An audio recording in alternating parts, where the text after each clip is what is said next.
he's the voice that people are missing right now because we want basketball to return and we want get that garbage out of here and the hellos. Jack Armstrong joins us on OverDrive. How are you, Jack? Guys, I'm doing great. How are you? We're good. I've been thinking about you, and it's not just because I've been recycling properly and making sure the right items go in the blue box and the right items go in the garbage. I've been thinking, with the hope that, basketball will be back this summer, where's Jack Armstrong going to be, and what is his life going to be like as he hopefully calls a lot of games for the Raptors as they make a run in the playoffs? Well, I hope we have games starting July 30th. I'm looking forward to it, and I don't have any final details yet. I'm not sure if they're going to have us in Orlando. It sounds like at this stage of the game it'll be probably studio related rather than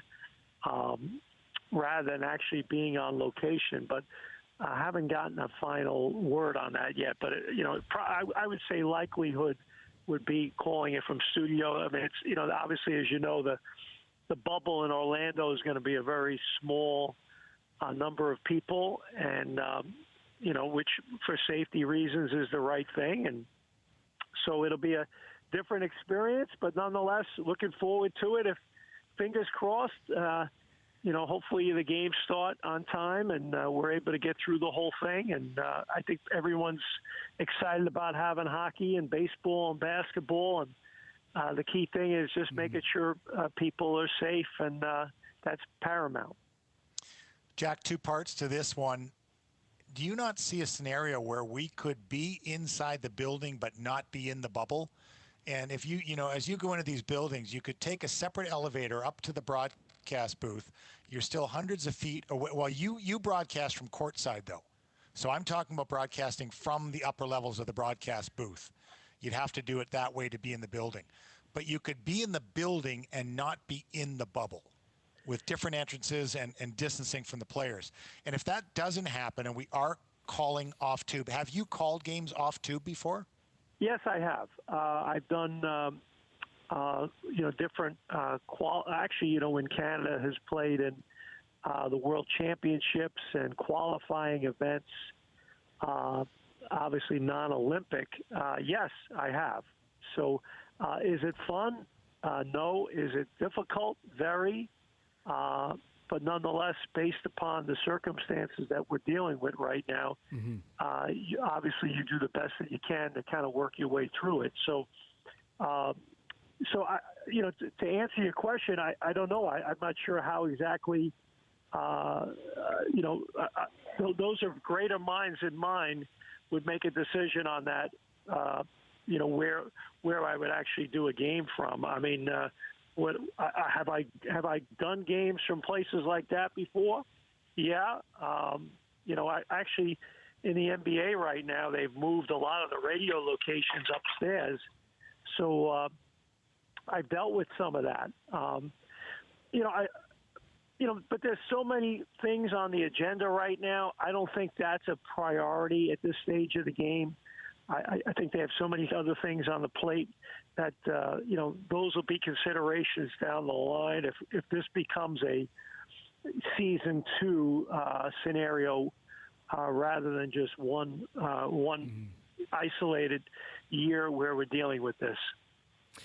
TSN's NBA analyst Jack Armstrong joining us on OverDrive. You will hopefully be calling some playoff games this summer. You have called many Raptor playoff games, and you've called some with a certain guy named Vince Carter involved in them.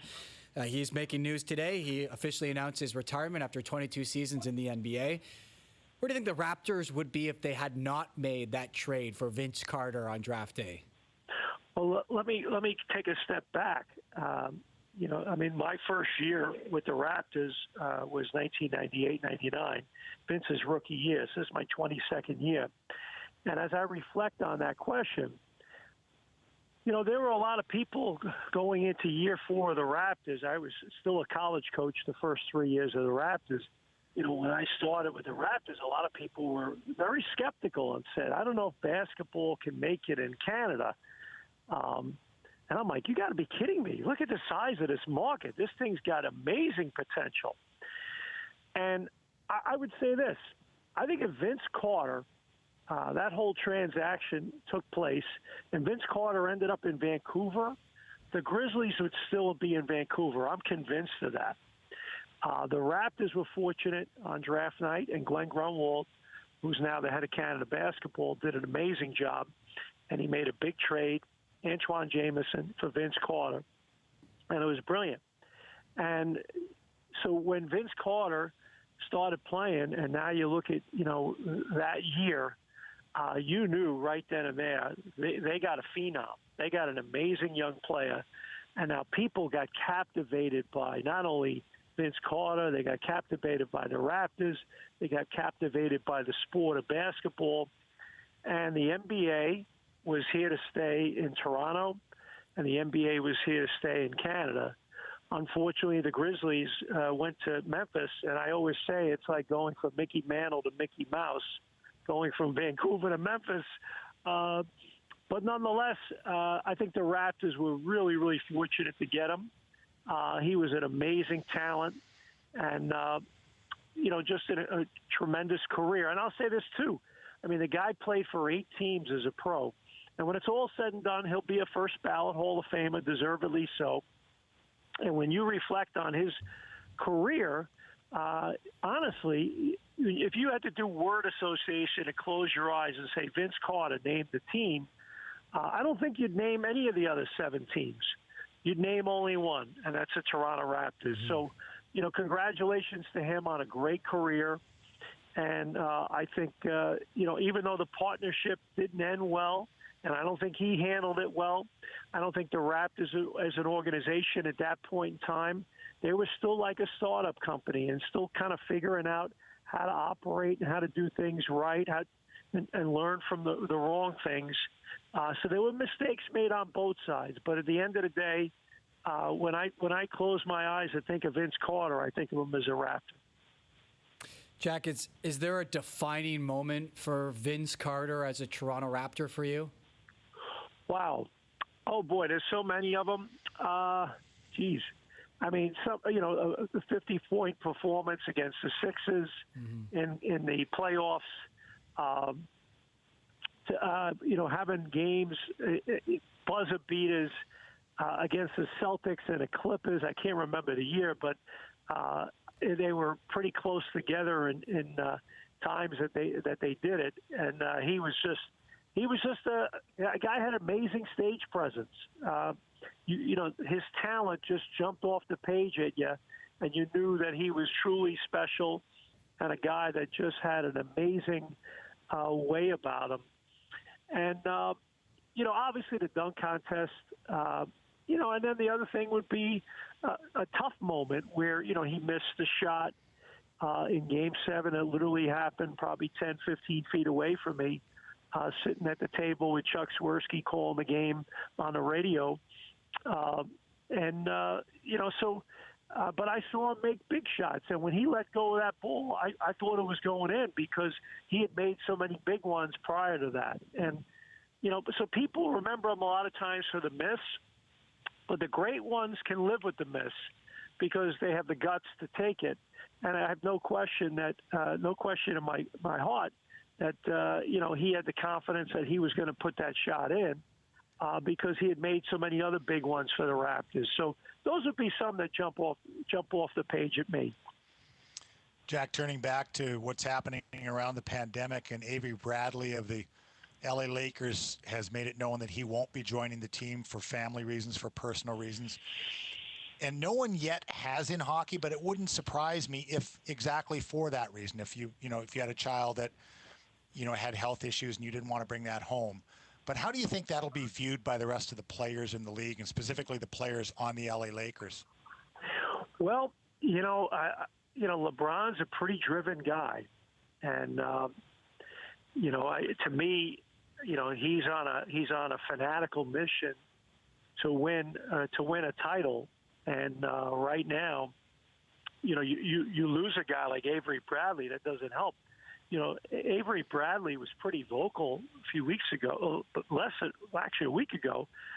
Kyrie Irving, Dwight Howard, who's a teammate of his with the Lakers, about the idea of, should we be playing with the whole Black Lives Matter issue, or should we be spending more time on that?